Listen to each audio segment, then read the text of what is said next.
Kovo mėnesį patrulių rinktinė gavo 9 naujus automobilius Škoda Yeti, kurie yra pritaikyti būtent patruliams, kadangi gale yra įrengtos sėdynės ir atitvarai sulaikytiems asmenims vežti. Galinės automobilio sėdynės yra plastikinės, todėl jas lengviau išplauti.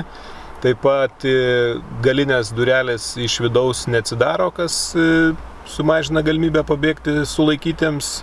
Taip pat yra įrengta vaizdo stebėjimo sistema, todėl visuomet sulaikyti asmenys yra filmuojami, įrengti ventiliatoriai, kad nepritrūktų sulaikytiesiems oro. Gūnam patogiau dirbti, kadangi yra įrengta ir navigacijos sistema automobilyje, todėl iškvietimą lengviau važiuoti galima papildomai pasinaudoti navigaciją. Taip pat yra ir filmuojama